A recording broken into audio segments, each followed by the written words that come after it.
Whoa. Studies show that homeschool kids are more politically tolerant than public school kids. Who'd have thunk it? Christian schools coming dangerously close to anti-Semitism in trying to ban Ben Shapiro from speaking.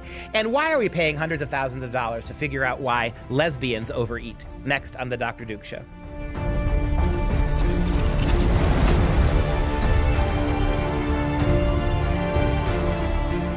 Hey everyone, I'm Dr. Duke, and this is The Dr. Duke Show. Every week, we cover those stories impacting K-12 classrooms and college campuses across the nation, giving you high-quality educational commentary. Greetings to all of our listeners, and if you haven't done so, please subscribe to the podcast and iTunes. Never miss a beat here. As always, I am joined with Katie Petrick, my co-pilot on the show, but we're going to kick things off today with me and a story that's dear to my heart.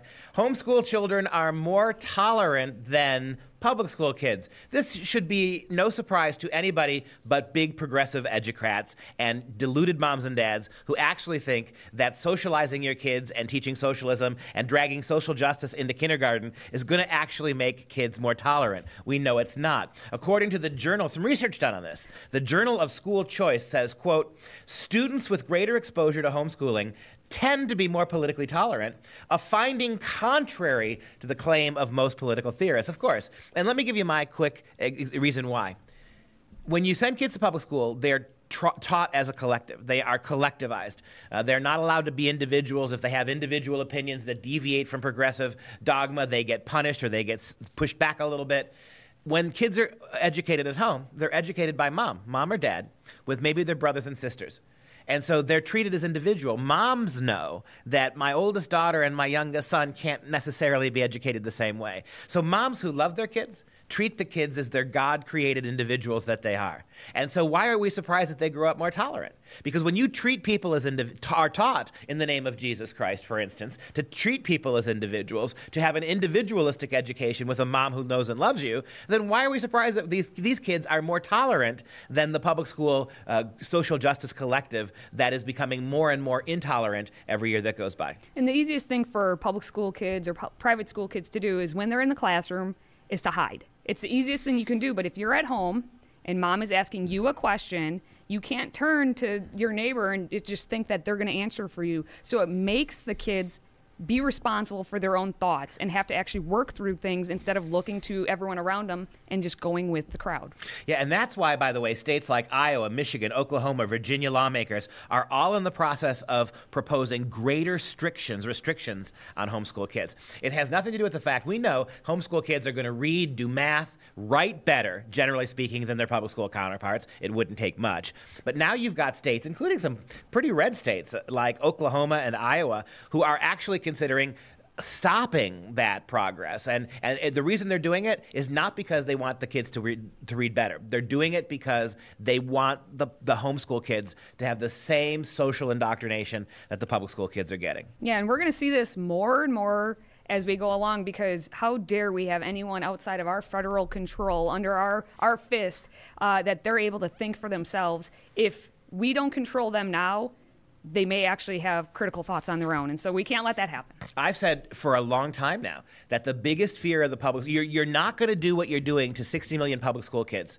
The government, whether it's a Republican government or a liberal one, you're not doing this. You're not centralizing, federalizing education, making it more political and more ideological. You're not doing that to 60 million American public school kids to leave private and homeschool kids out.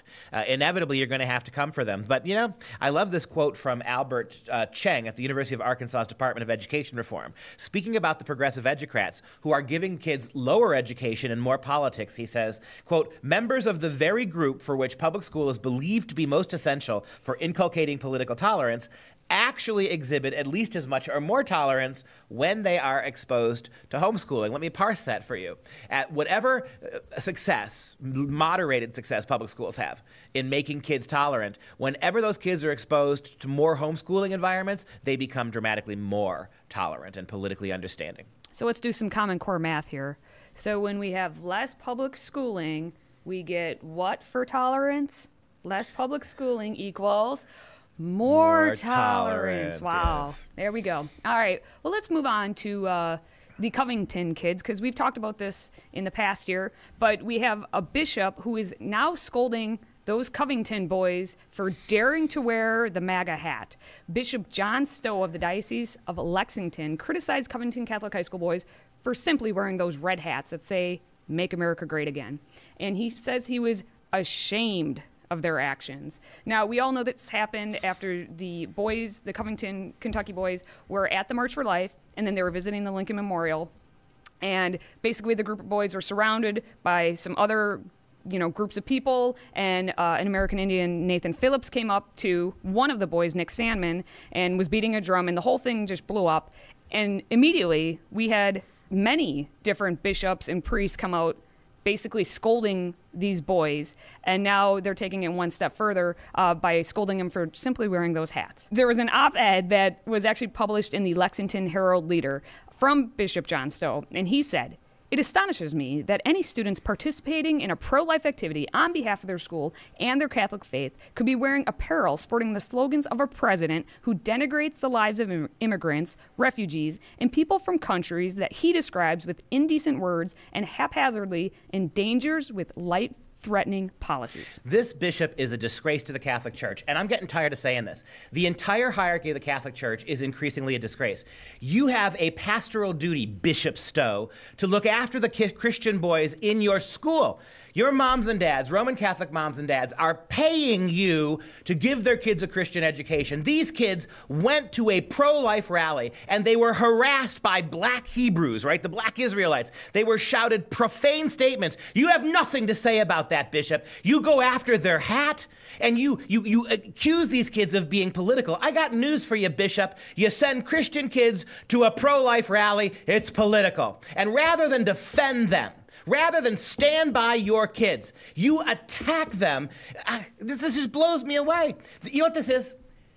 Your failed Catholic Church policies to protect the young altar boys who serve at your altars, the young boys who kneel and pray at your altars, the predation that you have allowed in the Catholic Church against those boys, how is that meaningfully different than your selling out of these kids? These kids also were under your pastoral care. These kids also were trying to live an authentically Christian life. And rather than defend them in their moment of need, you abandoned them. Now, I get it. This is not the same thing as molesting them, but you are intellectually and theologically molesting them, Bishop. You ought to step down really quick. He's actually the third bishop to condemn these boys. The Diocese of Covington and Louisville did as well.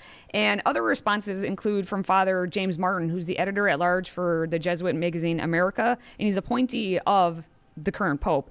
He tweeted out, "I am as disgusted by the contemptuous laughter of the mass of students as I am moved by the quiet dignity of the solitary man who continues to chant. Those students could learn much from this elder if they had chosen to, or if they choose to." Now, he eventually regretted for wading into the controversy. He did not apologize to these boys, and he did also condemn these hats. But at the same time, if you look up Father James Martin, he is all about LGBT plus issues and saying that, we should go along with everything happening there. The quiet dignity of the elder who lied, the quiet dignity of the elder who falsified his resume, the quiet dignity of the elder who basically accused the kids of something they did not do. The motto of the Jesuits in the Roman Catholic Church is ad majorem Dei gloriam, to the greater glory of God. And what we're seeing again and again and again, whether it's this pope, whether it's this Jesuit, whether it's the entire structure of the Catholic Church, they are no longer operating to the greater glory of God. I get it. You care about illegal immigrants as part of your pastoral care. But you care about illegal immigrants more than clearly you care about unborn babies. Because as Cardinal Dolan said, right, you've got Mayor Cuomo, Governor Cuomo of the state of New York, who is basically single-handedly ramrodded through legislation that would allow the destruction of babies in the process of being born. And Dolan's response is, we cannot use excommunication as a political tool, right? So on the one hand, a MAGA hat is more of a political statement to a bishop, a cardinal of the Roman Catholic Church, than the destruction of babies is, right? You see, if you can't excommunicate Cuomo or Pelosi or some of these people, if you can't excommunicate them, then you are toothless. Meanwhile, you've got a whole lot of venom to spend on stupid MAGA caps. MAGA cap is a statement. It's not even necessarily a statement coming out of the chilled kids' voices that they agree with every aspect of Trump's agenda. It's just a hat. It just says, "Make America Great Again." That is not a political statement in the way you say it is about immigrants. It says nothing about immigrants. Bishop, cardinal, Jesuit. It is simply a hat. Yet you go after this as a political statement and you ignore your own filthy, filthy, filthy treatment of your own kids. It's shameful. If I were as a Roman Catholic, well, let me just say this. As somebody who grew up as a Roman Catholic and is struggling really, really hard to remain anything like a Catholic with what you're doing, I am stunned that moms and dads in your diocese don't pull their kids out of your schools. And congratulations on the young child, Sandman, the young boy, who is the primary victim of your hate, who is now suing your diocese as well. I hope that he gets as much money as any one of these children that you've abused over the years have managed to settle with the Catholic Church for. I hope a lot of your diocese money goes to him. Well, and we have a story that kind of, it goes along these lines, because now we're at a point where, you know, these boys wear these hats and that's wrong. Now we have Christian kids who are being told that they're icky and that they shouldn't even be in the same, you know, on the same basketball court with kids who are at any other school. So in the wake of Second Lady Karen Pence's teaching art now at a Christian school, we have a progressive private school that is refusing to play against Emmanuel Christian School, which is where Pence teaches. It's Sheridan School. It's in Lurie, Virginia, but it's basically D.C. They're a K-8 co-ed progressive school that charges $36,000 a year, by the way. And they sent a letter from their school head, Jessica Donovan. They sent it to Emmanuel Christian saying, since the majority of students wanted to play, we were initially planning to go to Emmanuel Christian School with the student athletes wearing a statement of support, such as rainbow socks or warm-up jerseys. As we talked more, we understood that some students did not feel safe entering a school that bans LGBTQ parents, students, or even families that support LGBTQ rights. Forcing our children to choose between an environment in which they feel unsafe or staying home was not an option. So we decided that we would invite ICS to play all of the games at Sheridan. Since ICS declined our offer to host, we will only play our home games and will not go to ICS to play. So they plan to then, it's too unsafe for them to go into this Christian school, but then when the Christian school kids come for the home game that's being hosted by Sheridan, they're going to be wearing LGBT clothing and they're going to have signs and everyone's going to be chanting. This is what happens when Catholic and Christian schools, and this little school that Mrs. Pence is teaching at is a traditional Christian school. So you have here a study in two contrasts. You have the Catholic Church schools, which are selling their kids down the road, selling the moms and dads' faith down the road for scoring cheap political points, right? Here you have an actually devoted Christian school, and you have a progressive school now that says their students, these kids aren't, the majority of kids wanted to play the game. The students wanted to play. What makes you think all of a sudden changed? Why did suddenly, all of a sudden, those kids who didn't see in terms of politics just wanted to play the basketball game, right? What do you think changed? Do you think it had anything to do with the progressive faculty at this progressive school, warning kids, threatening kids, using the social justice lectures about these kids, about what it means? In other words, you're playing politics just like the Catholic churches. You're taking your kids and who simply want to play tolerant. Homeschool kids are tolerant. Hey, you believe, we believe what we believe. Let's get together and play a game, shake hands, and walk away. That's the homeschool attitude, right? But no, at your progressive private school, you had to talk your kids who wanted to simply go and play, because that's how kids are, right? Kids want to go and play. Hey, maybe you tell your students, hey, let's go beat that Christian school. Let's take it out on them in the basketball court, right? Let's go out there and win one for the LGBTQ consortium. Can you imagine the new pep rallies, by the way? Don't even want to, no. Beautifully gay. Beautifully gay, right? I mean, all the colors. You think about pep rallies, and the people you want to put in charge of pep rallies, they're going to go from being bland to being fabulous overnight. But you could have done it that way, right? And tried to forge bonds, let sports bring people together. But the idiot halfwits who run this progressive school decided we're going to use sports to drive people apart. Congratulations on ruining yet another opportunity for kids to understand communication, organization, cooperation, friendly rivalries, competition. Way to stomp all over that with your progressive agenda. Well, they were following their athletics philosophy, which says it's the goal of Sheridan Athletics to prepare our young athletes for life ahead.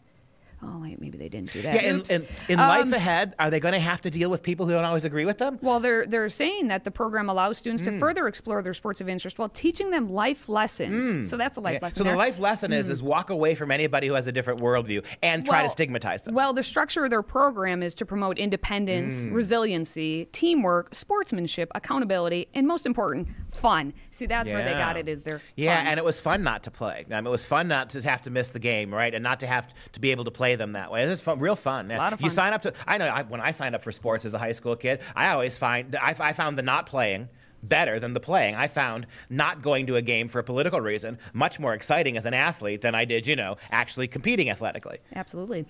Just so everyone's aware, these schools are part of the Capital Athletic Conference, which also includes St. Patrick's School, which is an Episcopalian school, and the Westminster School, which is a classical school. So I'm sure at some point they will get kicked out as well. Well, if there's not an Episcopal, but if you think the Catholics are bad when it comes to this kind of stuff, the Episcopalians, I'm surprised Episcopalians haven't driven the conservative Christian school out and salted the ground. Well, wasn't it Robin Williams who said Episcopalian is Catholic light? I think that was him. Yeah. It might have been. Well, that means a lot of things in the new context now. Catholic light, right? All right. Well, let's move on to Ben Shapiro because, anytime you mention Benjamin Shapiro, controversy follows. At Loyola Marymount, it's a Catholic private school in California, they're receiving some blowback now after their student group, Young Americans for Freedom, protested having to answer some vague, reflective questions, as they're called, when they invited Ben Shapiro to speak. Now, we know this has been going on. Anytime a university invites Ben Shapiro to speak, something is going to happen. And what happened this time is these kids were told that they have to answer these reflective questions. Adam Doherty, he's the chair of the YAF, he told College Fix that it was obvious the reflective questions were given to Young Americans for Freedom chapter solely because Shapiro was its invited guest. They hadn't made us do this for any other events. And it's kind of interesting because at the Daily Wire, along with Ben Shapiro, Michael Knowles and Andrew Clavin, they had gone to Loyola in November and none of these questions arrived. So FIRE, the Foundation for Individual Rights and Education, actually found that the questions that were asked of these students to answer violated the school's own policy. And so some of these questions basically alluded to the university's Jesuit values, asking student groups how they'll ensure the content of the program uplifts the worth and dignity of individuals. The university want to know how they're going to prevent the occurrence of elements of this program that may not respect or could be perceived to not respect all cultures, as well as a negative campus and community impact. What you're saying here, and this is this is another Catholic school. Congratulations. There's going to be a lot of Catholic silliness in this episode. We planned it that way because if you cannot send a kid to a Christian school to get a Christian education, then quit. Just give it up. This is a classic example at Loyola Marymount, another Jesuit school, basically saying that what they're saying here is our own Catholic and Christian values are offensive. Because Ben Shapiro, as an Orthodox Jew, is also perhaps one of the most articulate defenders of Christianity in the country today. He is a much more ardent and articulate defender of Christianity than any of these bishops, than any of these Jesuit scribblers, than any of these colleges or universities that claim to be Catholic. It seems to me that Ben Shapiro is more concerned about the future of genuine Christianity than Christian schools are. And so by forcing these kids to answer these reflective questions, right, all of which are loaded, all of which were designed to get them to see that Ben Shapiro, by being orthodox in his faith and by defending traditional Christianity, is actually not inclusive, is actually bigoted, is actually hurtful. And by doing this to Ben Shapiro, what you are saying, our Jesuit friends at Loyola Marymount, is that our own faith is a pose and a sham. It is a guise to sucker Catholic moms and dads with too much money to send their kids to our school, to make them think they're going to get an education that actually upholds Christian values. You are not doing that. Modern Christianity, its leaders, are ashamed and embarrassed about Christian worldview. They are ashamed and embarrassed about the protection of life. They are ashamed and embarrassed about the traditional the idea that Christ is a unique and only option for salvation. They're embarrassed by the fact that Christianity has a specific set of moral codes with regards to sex and sexuality, and they're embarrassed. They know they can't get rid of it because Christian moms and Catholic moms wouldn't send their kids to the school. So they want the money, and they've got a demographic, right? They're selling moms and dads a false lie about what they're doing to get the kids there, and once the kid's there, then they are unmaking Christian ideology. And notice this, it's always the same thing, right? It's the non-Christian we have to care about more than the Christian. It is the non-believer whose worldview we have to uphold and praise while we step back from our own, because they recognize that their worldview and the worldview of the secular don't go hand in hand. So we champion the secular in the name of inclusivity, and we more and more criticize, tamp down, and prohibit our own Christian values to be seen as progressive, not as Christians. All right, so YAF or YAF, they were not allowed to book a venue until they submitted these questions. And once that happened, they had to wait 6 weeks to get a response finally. And basically, media coverage got this, and Ben talked about it on his show. So what happens?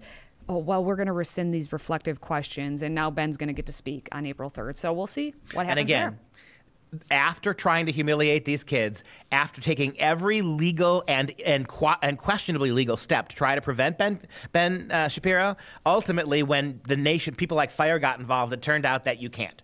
So rather than apologize, rather than say we were wrong, rather than say we made a mistake, now they're acting as if somehow they've come to the conclusion that they're going to give in to these Christian kids. But even that is complex. If you look at the way they tried to frame the state, take a look at the next story, Katie, that you put together for us. I think this is a huge one that ties right into this. So if it's not, Loyola Marymount, now Jesuit Catholic, it's going to be Grand Canyon University, the largest Christian university. They are blocking Ben Shapiro from speaking, and administrators met with students to discuss this. And according to Young Americans for Freedom, they said that the administrators told students that allowing Ben Shapiro on the campus would not be good for the school long term. I don't know what that means. Sure. Number 2, Shapiro's approach instigates a divisive atmosphere. Can I just throw this in there? So you got Jesuit Catholics. Think about the Roman Catholic Church's history with regards to Jewish people going back all the way to the Middle Ages. Think about the potential dangers of radical evangelicalism when it comes to Jewish people. And now you've got a Jesuit school and you've got an evangelical school basically saying the Jew is divisive, right? Okay, I just want to throw that out there. Just put that one into context there for us. Thank you. Also, Grand Canyon University wants to maintain its culture of unity, love, respect, and having all student voices on campus Except heard. Jews. Yeah, well, gotcha. Okay. Basically, yeah. Yeah, it's awfully hard not to see this. If I were intersectional, if I were one of the progressive social justice warriors that I'm surrounded by with my university, I would have no problem calling this anti-Semitic. I would have no problem suggesting that what these so-called Christian schools are doing is keeping the Jew out, right? I mean, I'm not saying that that's exactly what's happening here. I have no doubt that if Ben Shapiro were a radical liberal Jew coming to talk about the oppression of Jews by Christians, both of these schools would have had him on in a second. It would have been no problem. But you're banning this guy because can I say this? Ben Shapiro, God bless you. You're more Christian than all these Christian school people are. I don't mean to offend you by that as an Orthodox Jew, but you are more authentically Christian than any of the clown show, the Christian clown show we're talking about today. That is truth. And that's the thing. So the administrators actually in the meeting, they whined that Shapiro's style, the way he presents, is too cutthroat, and that his mere presence is divisive. And we've said this before. Wait, whoa. I'm sorry to keep interrupting you. But the mere presence of this Jewish man on campus is divisive. Yes. Now that crosses the intersectional line. I am not a progressive intersectional social warrior idiot, but even I can see that it's awfully hard to spin that another way. The presence of Ben Shapiro on this campus, the singular presence of him is divisive. And they spun it. This is how they spun it. They cited DACA students and what Shapiro may say about immigration. That's how they spun that one to be like, how dare he? But the irony is that Ben Shapiro is fairly moderate on that. He's not against immigration. He's against illegal immigration. Shouldn't we all be against Shouldn't we? Illegal? Is it not federally illegal? I mean, do we not have a federal law that prohibits illegal immigration? Yeah. So the Jewish guy who actually is sympathetic to Christianity, visiting a Christian school, is now saying that he wants legal immigration, not illegal immigration, and that's going to offend DACA students, which is why we have to keep them off campus. Duh. I can think of many, many Nazis who could not have come up with more subtle reasons to persecute people. That's true. If we're playing the who is Ben Shapiro game. All right, one more about Ben because we didn't get to talk about it too much when it actually happened back in November. But at Gonzaga University, college Republicans... Jesuit Catholic Gonzaga University. Yep. College Republicans tried to get Ben Shapiro to come. And the VP, Vice President of Student Development, Judy Biggs-Garbulo, denied, citing that the protests and the safety issues. Again, Ben Shapiro. Ben Shapiro shows up, speaks reason. He doesn't, he doesn't swear. He doesn't cuss. It's very polite. Doesn't use slurs. Very polite. He is incredibly polite and engaging with all the questions he gets, including the oppositional questions. It's the campus format. It's these campus administrators at these Catholic schools who are the hostile ones. They don't want to hear what he has to say. They want to prevent their student body from hearing what they have to say, because if they listen to, here's the thing, at places like any one of these Christian colleges, right? California, Washington, Washington State, Arizona, whether they're evangelical, Jesuit, or Catholic. The one thing I would say is it seems like the so-called Christian administration wants to keep their kids from hearing Ben Shapiro because he might, for the first time on those campuses, those kids might actually hear something that is reasonably compatible with the catechism of the Catholic Church or the Christian Bible. Maybe it takes Ben Shapiro to go to evangelical Christian and Jesuit Catholic colleges and talk his talk, right? Maybe that's the closest thing they're ever going to get to Christianity on a Christian campus these days. And that the administrators can't let it happen. Yeah, and that's why they say things trying to hide it and saying that we're being the Christians here by saying Gonzaga University is committed to the human dignity of every individual. This is the core of our mission based on the teachings of Christ Jesus and the foundations of the Society of Jesus. We stand in solidarity with vulnerable members of our community who may be targeted for discrimination, ridicule, or harassment by others. Right, and all of that is what Ben Shapiro is according to them, right? Even though they're the ones who are the censors, they are the ones who are shutting somebody out in very questionable circumstances. They are the ones who are ignoring the minority, evidently, of Republican students and conservative students on their college campus. They're bringing in all sorts of speakers from the progressive left, right, who marginalize these very same conservative speakers, as I know we're about to talk about. Yeah, so we actually have an instance where they bring a speaker in at a Christian university, and whoopsie, we should have vetted him a little bit better, because at Belmont University... He wasn't Jewish, was he? I hope. Oh, good, because... Whew. Danger. At Belmont University in Nashville, Tennessee, they welcomed Dr. Joseph Morgan. He's a professor in School of Music at Middle Tennessee State University, and he was supposed to be a main speaker during convocation. Now, the students at Belmont have to go to a certain number of these convocations in order to graduate. So this wasn't a mandatory speech they heard, but a lot of students heard it. The event was listed as being the Music and Discourse Lecture, Joseph Morgan, MTSU, Popular Music and Presidential Politics. It's supposed to be a brief survey of popular music, including hip-hop, rock, country, and Tejano, discussing musical resistances to Donald Trump's campaign for president. By employing the concept of earned media, the talk investigates the way that these artists actually assisted the campaign they sought to defeat. Okay, it sounds very academic the way he says that. Here's what happened. There were lecture slides that were more accurately titled Popular Music and the Impending Tyranny of Donald Trump. And there's video out there actually obtained exclusively by the Lone Conservative, which is their student newspaper, capturing the song F Donald Trump. And as Morgan was standing there, that's all you hear in the background. F Donald Trump, over F Donald and Trump, over F Donald and Trump, over. F Donald Trump. So it's almost subliminal. And I'm willing to cut Belmont a slightly more bit of slack than the other schools, simply because they didn't invite him necessarily to give a rousingly political statement. They expected it was going to be mostly about music, right? Yeah. Nevertheless, they brought him. And Belmont's a good little evangelical Christian college, but this should show you how far this has gotten. It is a very big music college. One of their emphases, their strongest emphasis, is in the music department. And we know about musicians, right? They tend to be much more counterculture, much more progressive. And so I'm not surprised that this happened. What I am surprised about, though, not surprised about, is the broader point I want to make about this is, as with all these other Christian schools, conservative Christian kids on these campuses, evangelical conservative Christian kids on these campuses, and Belmont has more of them than most schools, all right? Evangelical conservative Christian kids are routinely exposed to radical leftist politics, anti-Christian rhetoric and politics. Over and over again, they're exposed to it as part of their education. And these conservative kids can take it with a smile. We don't see conservative Christian kids boycotting or banning or throwing rocks or hijacking and commandeering a speech to shut it down. And so why can't those Christian kids be allowed to hear pro-Christian speakers like Ben Shapiro? That's the problem, isn't it? And this is what I think this is a really important segment we've done. This show today, I know a lot of people watch our show in clips and segments. We do a good job of breakout clips. But you really got to go back to the beginning of this show. If you're just hearing this now and it intrigues you, go back and watch the whole show and see the slow build in all of these so-called Christian and Catholic schools. And the evidence is overwhelming. And I'm going to say it again, that our Christian kids on college campuses and Christian campuses, they politely listen to radical opinion after radical opinion, anti-Christian worldview after anti-Christian worldview, without fuss, without anger, without protest. But the simple presence of a pro-Christian, pro-Jewish, pro-tradition conservative speaker like Ben Shapiro, we're denying kids access to hear them. It is absolutely stunning when you think about this. And how do you not use the word fascist?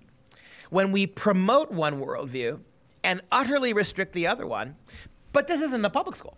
These are in Christian schools where kids are going there and parents are paying money to hear the Christian side explained and valued. It is shocking how far we've come so quickly in the anti-Christian bias of our Christian schools. Yeah, and meanwhile, talk to me a little bit, what's happening on our public school universities and mostly in the Ivy Leagues? A story that it may not seem all that interesting in and of itself. It's titled, "Numerous Universities Allow Sexual Relationships Between Students and Supervising Staff." In the grand scheme of things, it may not even seem to be the most interesting story. Okay, they're universities, they're highly sexual places. The taboos between students and academic faculty and staff having sexual relations breaking down like every other thing. But I want to take a moment and talk about this because, to me, this is the perfect illustration of intersectionality. If you're sitting out there in TV land and you don't really quite understand what intersectionalism, this is it. Intersectionalism is the argument that as more and more liberal progressive social justice values began to kick in at our universities, and we had more empowerment of black groups and more empowerment of gay groups and more empowerment of Islamic groups and feminist groups, what ended up happening is liberals started eating their own, right? Who's the bigger victim, the black male or the white lesbian, right? Who's the bigger victim, the Muslim or the illegal immigrant, right? And so what happened was they started turning on each other. Who gets more perks? Who is more victimized? Who claims more grievances and demands more institutional reforms? Well, intersectionality was invented by feminists primarily, but social justice warriors, to be able to say, look, you're a Muslim male, you don't like women all that much. I'm a lesbian gay, I can't stand religion all that much, but let's shake hands and agree that it's always whitey's fault. Intersectionality is simply the invention of a way of blaming everybody's problems on white male patriarchal culture. So as much as we may not like each other, Jewish man and lesbian woman, we can certainly agree that we hate white guys more. That's intersectionality. Finger guns a-blazing. And this story, in my mind, captures that because it is the intersection of really silly things that only could happen on a college campus. On the one hand, you've got the hashtag #MeToo Believe All Women college campus, right? Where any woman at any point can accuse a man of sex, even if she consented to it, even if it's 2 years later and she changed her mind. 2 years later, she decided it wasn't consensual. We've got to believe her because hashtag men are liars. Now you're going to put that culture of radical empowerment of females, right? Getting rid of due process, all of that stuff. Now you're going to put that in with the sexual revolution aspect of the social justice warriors, which says, hey, if you're an 18-year-old, 19-year-old, and you have a professor and you want to have sex with him, we can't tell you no. How dare we infringe upon your sexual freedom? This is a campus that is sex positive. We encourage sexual play. And then you throw in the idea that we've heard from social justice warriors forever, that people in power cannot have sex with people under them because that's a problem. Remember how the liberals ran after positing that, right? Powerful men having sex with interns would be wrong until Bill Slick Willie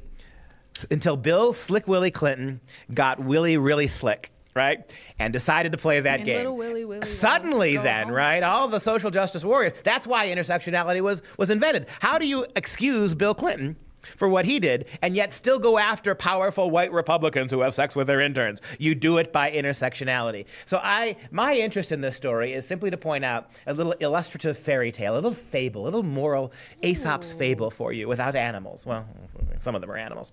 The argument here that this is how intersectionality works on college campuses. That you can justify anything that liberals do under intersectionality while similarly condemning in conservatives for doing the same things. And I think that's my takeaway from this particular story. And now we're going to wrap things up with Extra Credit, where we run down the stories that should be run over. We begin at the sororities of George Washington University. According to student newspaper G.W. Hatchet, the Pan-Hellenic Association assured potential new sorority members they could enjoy coloring books, food, headphones, and stress balls in two relaxation rooms in order to alleviate anxiety during the January recruitment period that was 4 days long. Izzy Griffith, the president of the association, said the rooms give mental and physical break from recruitment should they need it. This will enable them to not only enjoy the process more, but have better experiences in the parties, which we hope will find them their homes. Fraternities and sororities actually need a room where they can get together and decompress. What happened to the days when you would just hang a tie on the doorknob? And ladies, once you are de-stressed, make sure to head over to the College of St. Rose in New York to get your free binders. These binders are not to hold your homework, but to hold your breasts. The Catholic College is helping women transition to men for free. Student newspaper The Chronicle explained that the College Counseling Center is giving away chest binders, which flatten and obscure the outline of female breasts to students who request them. Just present a student ID and request a size and color, and you too can pretend to be something you aren't. Outstanding. Another Catholic school interested in making young girls look like boys. I wonder what that could be about. Now, meanwhile, at Chapman University in California, Snow White is teaching you how not to rape. The group creating a rape-free environment for students installed a poster display of Prince Charming kissing Snow White and the same prince attempting to kiss another prince because equality. The posters state, sleeping people can't say yes. Anything but a yes is no. The posters also lay out a definition of consent: conscious, freely given, and obvious. Obviously, Chapman University is in the running for the most woke or asleep university. So you're going to leave this woman in a vegetative state rather than let her be kissed awake. That sounds like progressive medicine. In more Disney news, Mary Poppins is racist. Yep, Julie Andrews blacking up her face with soot during the 1964 classic is clearly racist, according to Linfield College professor Daniel Pollack Pelsner's op-ed in the New York Times called Mary Poppins and a Nanny's Shameful Flirting with Blackface. The professor writes, when the magical nanny accompanies her young charges, Michael and Jane Banks, up their chimney, her face gets covered in soot. But instead of wiping it off, she gamely powders her nose and cheeks even blacker. Apparently, all Mary Poppins needs is a spoonful of sugar to make her shame go down. It's a chimney. It's not a black person. When you climb up a chimney with a broom, you get soot on your face. It's about chimney sweepers. Is the earth now racist when coal miners come up from the ground with soot on their faces? Since we are on the topic of race, if you desire authentic food, know that you support white supremacy, at least according to New York University graduate student Sarah Kay. Studying 20,000 Yelp restaurant reviews for her master's thesis in her food studies program, Kay found that when reviewers use the term authentic, they note things like dirt floors, plastic stools, and other patrons who are non-white when reviewing non-European restaurants. On the other hand, when the term is used to describe European eateries, it's associated with more positive characteristics. Here's my Yelp review of any restaurant. Did the food taste good? Was it reasonably priced? Yes? Then eat there again. I love the irony of this. The word authentic was used to stop hurting the feelings of trashy restaurants. And now the word authentic is itself racism. I love this, the left eating their own stuff, and this is another example of it. And speaking of overeating, our final story is out of Old Dominion University, where the National Institutes of Health is spending more than $220,000 to find out why obese lesbians binge eat. Old Dominion researchers hypothesize the culprit is intersectionality. They claim society can influence young women's eating in everyday life, and they hypothesize that racism and homophobia are having an impact on minority lesbians who binge eat. Research will continue through November 2022 or until all of the gravy has been served. Well, make sure with that comment to head over to iTunes or your favorite platform and subscribe to the podcast. Make sure you leave us a 5-star review, maybe talk about what you heard about on today's episode. And for daily articles and videos, make sure you follow Freedom Project. Now make sure Freedom Project, it's one word. Go on Facebook, Freedom Project, and see much more of the content like this. And that does it for us this week on The Dr. Duke Show. If you like what you heard, please share the podcast with your friends. For Freedom Project, I'm Dr. Duke, she's Katie, and we will see you next time.